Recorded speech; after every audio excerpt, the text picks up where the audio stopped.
जय हिंद दोस्तों, कैसे हैं आप सभी लोग। हम एक्सपेक्ट करते हैं आप सभी लोग अच्छे होंगे। इसके पहले एडवांस मैथ में हमने पिछले टॉपिक में बता दिए थे कि जब दो समांतर रेखाओं को एक तिर्यक रेखा पर छेदित करती है तो उसके आंतरिक कोणों के समद्विभाजक से निर्मित आकृति जो होती है वो आयत होती है, क्वाड्रिलेटरल होती है। और एक और बताया कि जब दो समांतर रेखाओं को एक लंबवत तिर्यक रेखा पर छेदित करती है तो उसके आंतरिक कोणों के समद्विभाजक से निर्मित आकृति क्या होती है, वर्ग होती है। उसके बाद अब अगला टॉपिक जो है वो देखिए, जब दो समांतर रेखाओं को एक तिर्यक रेखा पर छेदित करती है तो उसके एक ही तरफ के आंतरिक कोणों का योग को जो होता है वो 180 डिग्री होता है। देखिए, एक ये समांतर रेखाएं हैं और ये एक दूसरी समांतर रेखाएं हैं। जब दो समांतर रेखाओं को एक तिर्यक रेखा पर छेदित करती है तो उसके एक ही तरफ के इन दोनों रेखाओं के बीच जो कोण बनेगा वो आंतरिक कोण होगा। इन दोनों रेखाओं के बीच जो कोण बनेगा वो आंतरिक कोण होगा। तो जब दो समांतर रेखाओं को एक तिर्यक रेखा पर छेदित करती है तो उसकी एक ही तरफ के दोनों आंतरिक कोणों का योग क्या होता है, वो 180 डिग्री होता है। Alpha plus beta equal to alpha plus beta equal to 180 degree. ये जितना भी हम बता रहे हैं वो सारे थ्योरी जो है क्वेश्चन के लिए बहुत इंपॉर्टेंट है।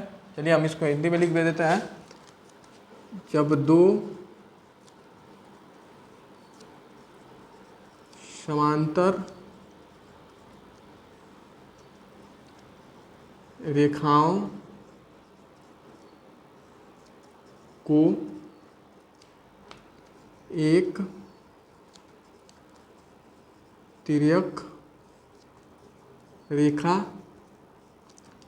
तिर्यक रेखा प्रतिच्छेदित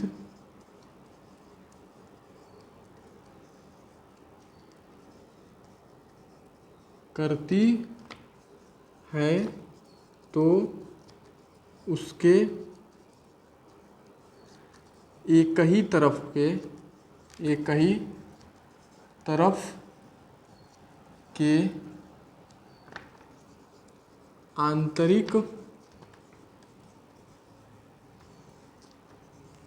कोणों का योग 180 डिग्री होता है। फिर से इसको एक बार देख लीजिए।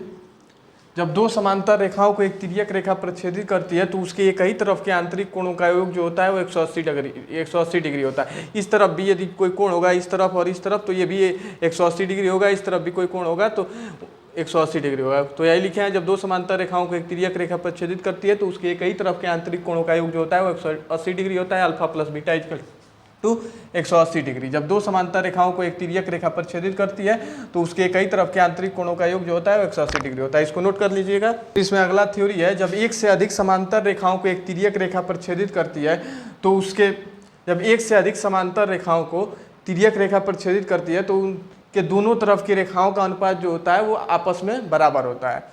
फिर देख लीजिए, जब एक से अधिक समांतर रेखाओं को, एक ये समांतर रेखा है, एक ये समांतर रेखा है, दो, एक ये है 3 और एक ये है 4। एक ये इंटरसेक्टिंग लाइन है, काट रही है, और एक ये इंटरसेक्टिंग लाइन है, ये काट रही है।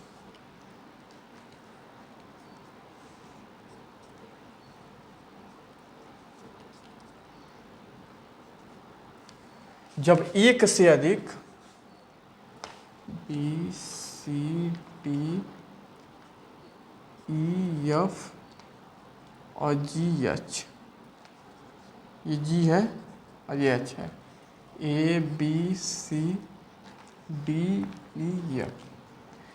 यही थ्योरी है कि जब एक से अधिक समांतर रेखाओं को तिर्यक रेखा पर छेदित करती है तो उनके दोनों तरफ के रेखाओं का अनुपात जो होता है वो आपस में बराबर होता है। तो ए अनुपात बी अनुपात सी इजकल टू डी अनुपात ई अनुपात एफ, ये एक थ्योरी है।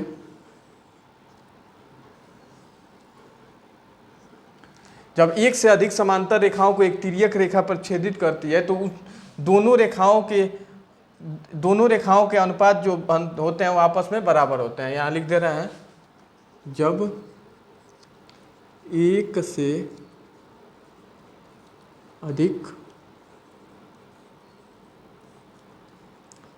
समांतर रेखाओं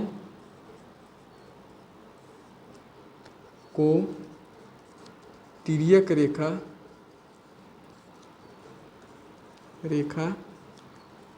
प्रतिच्छेदित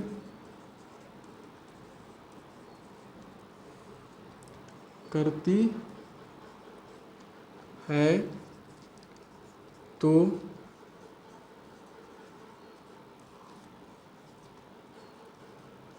उस रेखाओं के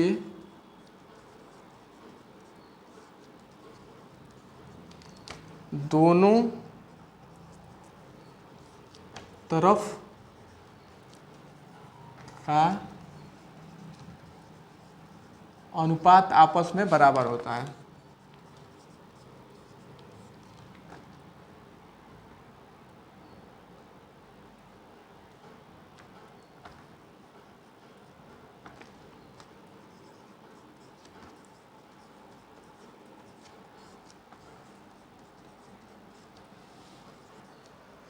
अब आइए फिर से एक बार इस चीज़ को समझ लीजिए हमने क्या लिखा है और क्या। जब एक से अधिक समांतर रेखाओं को तिर्यक रेखा प्रतिच्छेदित करती है तो उन दोनों रेखाओं के अनुपात आपस में बराबर होते हैं। तो उस रेखाओं के दोनों तरफ के अनुपात जो होते हैं वो आपस में बराबर होते हैं। अब यही लिखे हैं हम यहाँ, फिर से इस बात को समझ लीजिए। जब एक से अधिक समांतर रेखाओं को तिर्यक रेखा प्रतिच्छेदित करती है तो उस रेखाओं के दोनों तरफ का अनुपात जो होता है वो आपस में बराबर होता है। फिर से इस बात को समझ लीजिए, जब एक से अधिक समांतर रेखाओं को तिर्यक रेखा प्रतिच्छेदित करती है तो उस रेखाओं के दोनों तरफ का अनुपात जो होता है वो आपस में बराबर होता है। जैसे एक A अनुपात B अनुपात C इक्वल टू D अनुपात E अनुपात F। यही लिखे हैं, जब एक से अधिक समांतर रेखाओं को तिर्यक रेखा प्रतिच्छेदित करती है तो उसके रेखाओं के दोनों तरफ का अनुपात आपस में बराबर होता है। इसको भी नोट कर लीजिएगा। मान लीजिए हम इसको मान ले रहे हैं, ये 6, ये 8, ये 10। अनुपात में 6 है, ये 8 है और ये 10 है। 6 है, ये 8 है, ये 10 है। और मान लीजिए बी और एच, BH की जो लंबाई है BH इक्वल टू 72 सेंटीमीटर और हमसे पूछ रहा है FH की लंबाई। FH जो है हमसे पूछ रहा है और ये दिया है 6, 8, 10 और हमको BH का मान दिया है, FH का मान हमको निकालना है। तो ये मान लीजिए 6 अनुपात 8 अनुपात 10, इसको काटेंगे तो आएगा कितना, 3 अनुपात 4 अनुपात 5। तो ये कितना आएगा, 3 अनुपात 4 अनुपात 5। और दोनों का अनुपात आपस में बराबर होता है। जो इधर का अनुपात होगा वही इधर का अनुपात होगा। तो ये दोनों का अनुपात बराबर हो गया। तो 5, 4, 9, 3, 12 अनुपात 12 इक्वल टू कितना है, BH का मान कितना दिया है, BH का मान दिया है 72 सेंटीमीटर। तो फिर हमको किसका मान निकालना है, FH का। FH का मान निकालना है, FH का अनुपात कितना है 5। तो अनुपात 5 इक्वल टू क्या होगा, 72 बटेगा 12 गुणे 5, 30। तो इसका FH का मान कितना होगा, 30 सेंटीमीटर। यही आंसर हो जाएगा, ये हो जाएगा आंसर। FH का मान कितना हो जाएगा, 30 सेंटीमीटर। जो हमने इसके पहले थ्योरी बताया है उस पर एक क्वेश्चन लगवा दिए हैं कि ये जब दो समांतर रेखाओं को तिर्यक रेखा पर छेदित कर रही है तो ये अनुपात दिया था पहले से और BH का मान दिया था। तो BH का मान कितना दिया था, 72 और FH का मान हमसे पूछा था। तो हमने इससे क्या किया, अनुपात निकाल लिए हैं। 3, 4, 5 अनुपात आया इसका। तो जो इधर का अनुपात होगा वही इधर का अनुपात होगा। तो 5, 4, 9, 3, 12 अनुपात 12 इक्वल टू कितना होगा, 72 सेंटीमीटर। तो अनुपात 5 इक्वल टू कितना हो गया, 30 सेंटीमीटर। इसको नोट कर लीजिए। लाइन जो है वो खत्म हो गया। अब हमको इसमें एंगल पढ़ना है। एंगल, कोण। कोण किसे कहा जाता है, ये मान लीजिए ये कोई A है, B है, O है, ये मान लीजिए थीटा है। तो एंगल का जो प्रतीक होता है ये इसी को एंगल कहा जाता है। यही कोण होता है। कोण का ये प्रतीक होता है। कोण को ऐसे ही बनाया जाता है। तो इसको कैसे लिख सकते हैं, angle O equal to theta लिख सकते हैं। या जब कोई त्रिभुज में दिया होता है तो जो जिस कोण को दर्शाना होता है उसको बीच में रखा जाता है। तो कोण AOB इक्वल टू थीटा, या ऐसे भी लिख सकते हैं कोण BOC इक्वल टू थीटा। कोण BOC इक्वल टू थीटा। अब इसमें हमारा सबसे पहला टॉपिक जो आता है वो आता है एक्यूट एंगल, न्यून कोण। न्यून कोण, एक्यूट एंगल। एक्यूट एंगल किसे कहा जाता है? एक्यूट एंगल, न्यून कोण, न्यून कोण।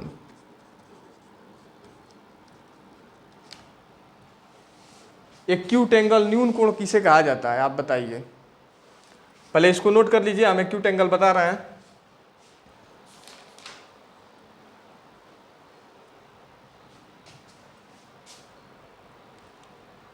हो गया है नोट। अब देखिए एक्यूट एंगल किसे कहा जाता है? जिस कोण का मान 0 डिग्री से बड़ा और 90 डिग्री से छोटा है होता है, उसको क्या कहते हैं? एक्यूट एंगल कहते हैं। क्या कहते हैं? एक्यूट एंगल कहते हैं। जिस कोण का मान 90 डिग्री से छोटा और 0 डिग्री से बड़ा होता है उसे क्या कहते हैं? Acute angle. जिस कोण का मान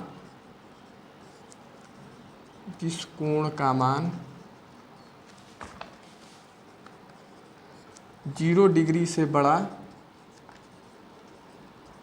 तथा 90 डिग्री से छोटा होता है,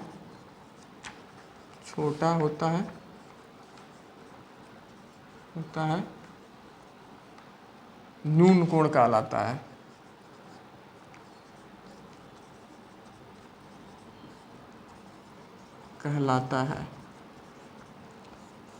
हो गया।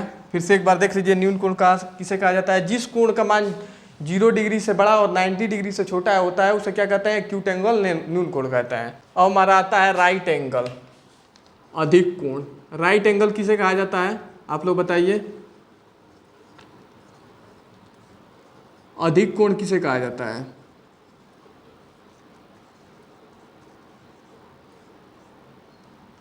अधिक कोण नहीं, समकोण। देखिए गलती हो गया, समकोण। राइट एंगल समकोण किसे कहा जाता है? जिस कोण का मान जो होता है वो 90 डिग्री होता है उसे क्या कहा जाता है? समकोण कहा जाता है, राइट एंगल कहा जाता है। इसको भी लिख लीजिए। जिस कोण का मान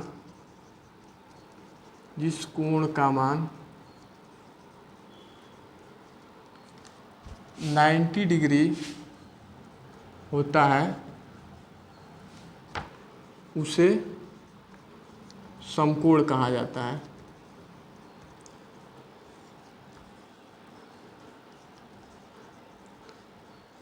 समकोण किसे कहा जाता है?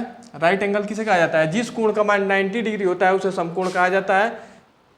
अब आगे है ऑब्ट्यूज एंगल, अधिक कोण। ऑब्ट्यूज एंगल, अधिक कोण। अधिक कोण किसको कहा जाता है?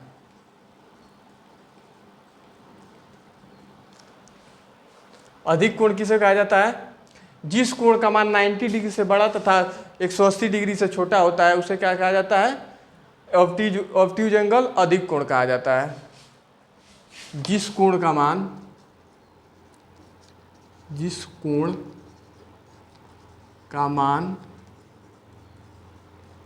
90 डिग्री से अधिक तथा 180 डिग्री से छोटा होता है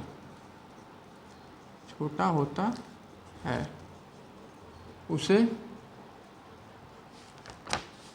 अधिक कोण, ऑब्ट्यूज एंगल कहते हैं।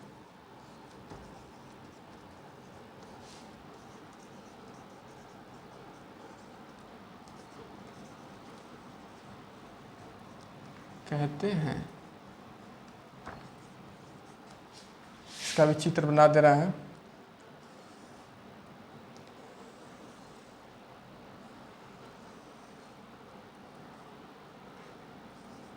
ये है जिस ऑब्ट्यूज एंगल किसे कहते हैं? जिस कोण का मान 90 डिग्री से अधिक तथा 180 डिग्री से छोटा होता है उसे क्या कहते हैं? ऑब्ट्यूज एंगल कहते हैं। जिस कोण का मान 90 डिग्री से अधिक तथा 180 डिग्री से छोटा होता है उसे क्या कहते हैं? ऑब्ट्यूज एंगल कहते हैं। आइए complementary angle, complementary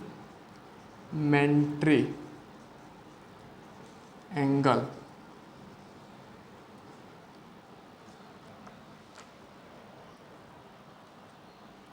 complementary angle को हिंदी में क्या कहते हैं? पूरक कोण कहते हैं। पूरक कोण। लंब पूरक कोण भी कहते हैं।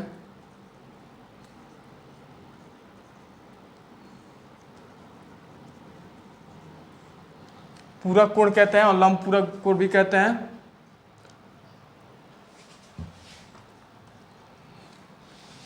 इसे कंप्लीमेंट्री एंगल कहा जाता है। जिन दो कोणों का योग जो होता है वो 90 डिग्री होता है, उसे क्या कहते हैं? कंप्लीमेंट्री एंगल कहते हैं। जिन दो कोणों का योग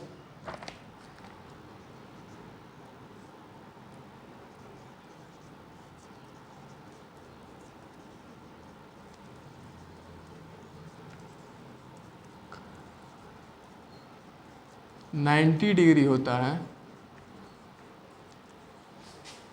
उसे पूरक कोण कहते हैं। उसे क्या कहते हैं? पूरक कोण कहते हैं। Alpha plus beta equal to 180 degree. जिन दो कोणों का योग 90 डिग्री होता है उसे क्या कहते हैं? कंप्लीमेंट्री एंगल, पूरक कोण कहते हैं। पूरक कोण कहते हैं, इसे लंब पूरक कोण कहते हैं, और एक और हिंदी में उसको कहा जाता है कोटि पूरक कोण। कोटि पूरक कोण, कोटि पूरक कोण। जिन दो कोणों का योग 90 डिग्री होता है उसे क्या कहते हैं? पूरक कोण कहते हैं, कंप्लीमेंट्री एंगल कहते हैं। पूरक कोण, लंब पूरक कोण और कोटि पूरक कोण। अब आइए सप्लीमेंट्री एंगल। सप्लीमेंट्री एंगल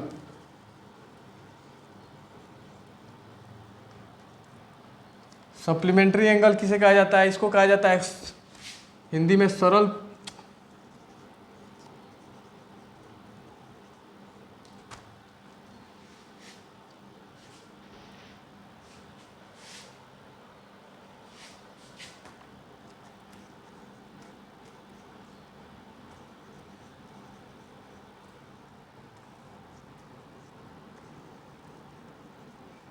ऋजुपूरक कोण, अनुपूरक कोण,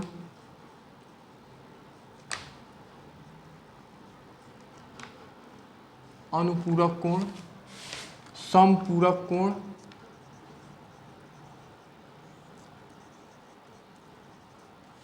और सरल पूरक कोण। सरल पूरक कोण, इसको हिंदी में क्या कहा जाता है? सप्लीमेंट्री एंगल को सरल पूरक कोण, ऋजु पूरक कोण, अनुपूरक कोण और समपूरक कोण।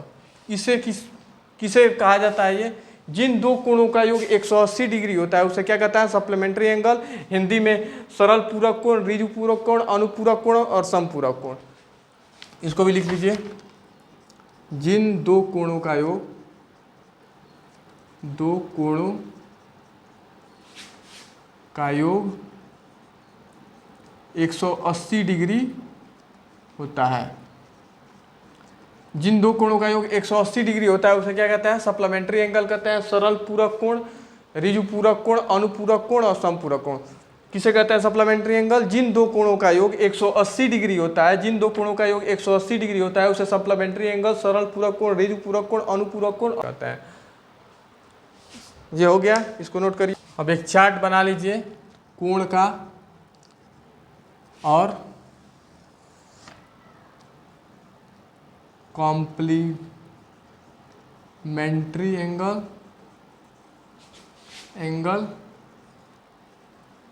और सप्लीमेंट्री एंगल।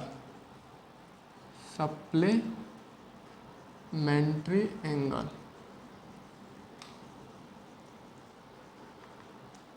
मान लीजिए ये कोण थीटा है, तो कॉम्प्लीमेंट्री एंगल क्या हो जाए? कॉम्प्लीमेंट्री एंगल बताया जिन दो कोणों का योग 180 डिग्री, जो जिन दो कोणों का योग 90 डिग्री होता है उसे कॉम्प्लीमेंट्री एंगल कहते हैं। जिन दो कोणों का योग 180 डिग्री होता है उसे सप्लीमेंट्री एंगल कहते हैं। तो ये हो गया 90 डिग्री माइनस थीटा, ये हो जाएगा 180 डिग्री माइनस थीटा। अब इसी बेस पे मान लीजिए एक कोई कोण हम 45 डिग्री मान ले रहा है, तो ये कितना हो जाएगा? 90 डिग्री माइनस 45 डिग्री कितना हो जाएगा? 45 डिग्री हो जाएगा। और ये 90 degree minus 180 degree minus 45 degree कितना हो जाएगा? 135 डिग्री हो जाएगा। मान लीजिए हम किसी कोण को 70 डिग्री मान ले रहा है, तो कॉम्प्लीमेंट्री एंगल हो जाएगा 20 डिग्री और सप्लीमेंट्री हो जाएगा 110 डिग्री। उसी तरह मान लीजिए हम किसी कोण को 20 डिग्री मान ले रहे हैं, तो ये हो जाएगा 70 डिग्री और ये हो जाएगा 160 डिग्री। इसको भी नोट कर लीजिए और एक नोट पॉइंट करके लिखिए। कॉम्प्लीमेंट्री और सप्लीमेंट्री कोणों का अंतर कितना होता है। मान लीजिए एक कॉम्प्लीमेंट्री एंगल है, alpha plus beta equal to 90 degree और alpha plus beta equal to 180 degree. तो इन दोनों का अंतर कितना होगा, 90 डिग्री होगा कि नहीं, 90 डिग्री होगा कि नहीं। तो इसको लिख लीजिए नोट करके, कॉम्प्लीमेंट्री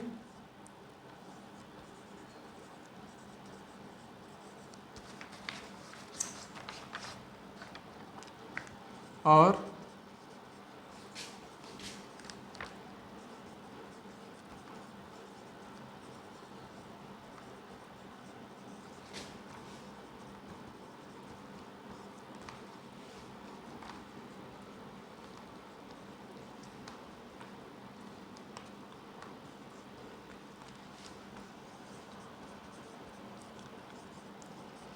इसको नोट कर लीजिए। और ये कॉम्प्लीमेंट्री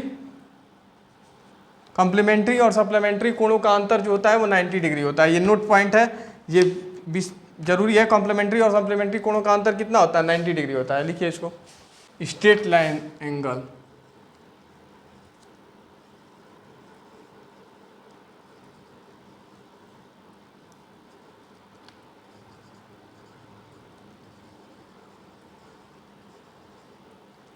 स्ट्रेट लाइन एंगल किसको कहा जाता है,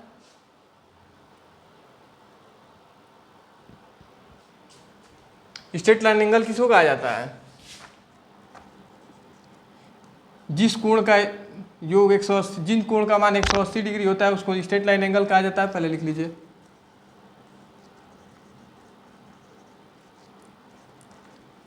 इसको रिजु कोण भी कहा जाता है। क्या कहा जाता है, रिजु कोण। जिस कोण का मान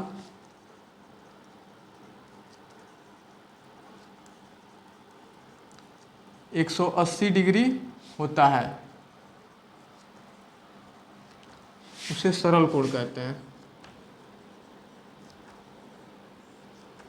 तो क्या कहते हैं, सरल कोण कहते हैं। मान लीजिए ये कोई सीधी रेखा है, तो ये क्या होगा, 180 डिग्री। और इसमें एक और नोट करके पॉइंट लिख लीजिए, जो सरल रेखा होती है वो स्वयं के साथ कितना डिग्री कोण बना रही है, ये स्वयं के साथ, अपने आप स्वयं के साथ कितना डिग्री कोण बना रही है, तो 0 डिग्री बना रही है। लिखिए, कोई भी सरल रेखा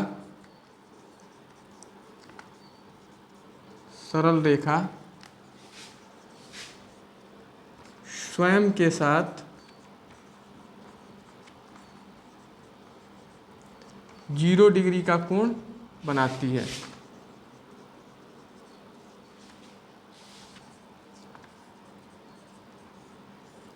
क्या होता है, 0 डिग्री। कोई भी सरल रेखा स्वयं के साथ 0 डिग्री का कोण बनाती है। स्ट्रेट लाइन एंगल आप लोग समझ गए। स्ट्रेट लाइन एंगल सरल रेखा, सरल कोण या रिज कोण, जिस कोण का मान 180 डिग्री होता है उसे क्या कहता है, सरल कोण कहते हैं। कोई भी सरल रेखा स्वयं के साथ कितने डिग्री का कोण बनाती है, 180 डिग्री का, 0 डिग्री का कोण बनाती है। इसको नोट करिए। अब आगे आइए, लीनियर पेयर एंगल, रैखिक संयुग्म कोण।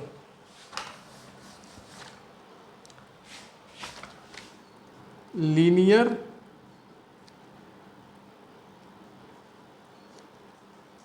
पेयर एंगल, रैखिक संयुग्म कोण। रैखिक संयुग्म कोण, लीनियर पेयर एंगल किसे कहा जाता है,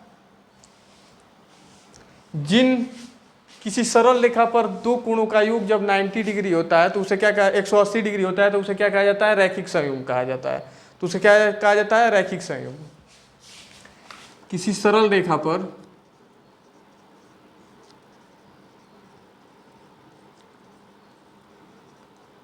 पर दो कोणों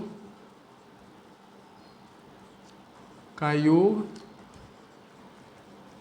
180 डिग्री होता है तो उसे लीनियर पेयर एंगल कहते हैं।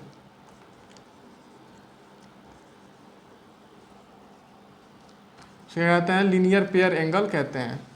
जैसे मान लीजिए कोई रेखा है और इस रेखा पे एक ये कोण बना है, एक ये कोण बना है, अल्फा प्लस अल्फा और बीटा। तो अल्फा और बीटा इक्वल टू क्या होगा 180 डिग्री। फिर समझ लीजिए हमने क्या कहा है, लीनियर पेयर एंगल रैखिक संयुग्म कोण। किसी सरल रेखा पर दो कोणों का योग 180 डिग्री होता है तो उसे लीनियर पेयर एंगल कहता है। किसी सरल रेखा पर दो कोणों का योग जो 180 डिग्री होता है तो उसे क्या कहते हैं, लीनियर पेयर एंगल कहते हैं। Alpha plus beta equal to क्या होगा 180 डिग्री। इसको नोट करिए। अब आइए रिफ्लेक्स एंगल।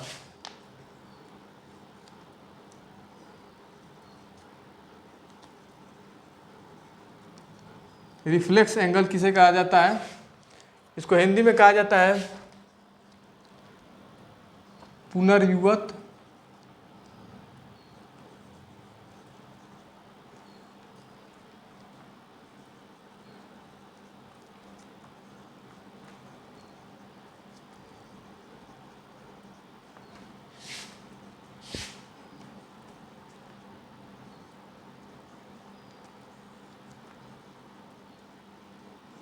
Reflex angle. इसको इंग्लिश में हिंदी में कहा जाता है पुनर्युवत कोण, बृहद कोण या प्रतिवर्ती कोण। जिस कोण का मान 180 डिग्री से बड़ा और 360 डिग्री से छोटा है उसे रिफ्लेक्स एंगल कहा जाता है। जिस कोण का मान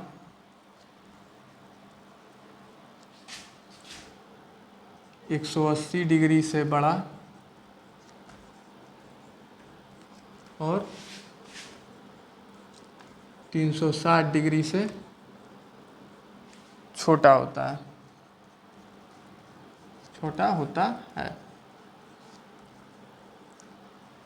जिस कोण का मान 180 डिग्री से बड़ा और 360 डिग्री से छोटा होता है, मान लीजिए ये एक है, ये थीटा हो जाएगा और ये वाला जो कोण होगा ये 360 डिग्री माइनस थीटा, यही हो जाएगा रिफ्लेक्स एंगल।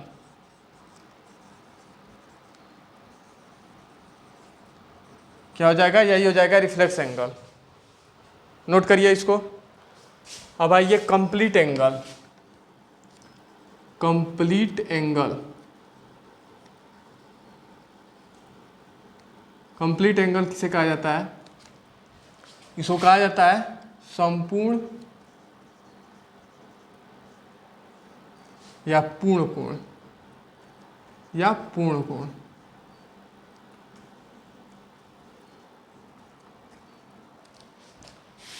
जिस कोण का मान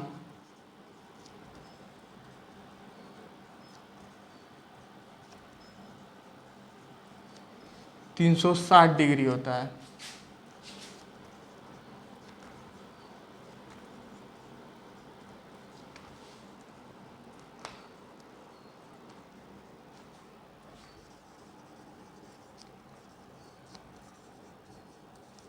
जिस कोण का मान 360 डिग्री होता है उसे क्या कहता है, कंप्लीट एंगल। कंप्लीट एंगल किसे कहता है, संपूर्ण या पूर्ण कोण किसे कहा जाता है, जिन कोण का मान 360 डिग्री होता है उसे क्या कहता है, कंप्लीट एंगल कहता है। इसको लिखिए।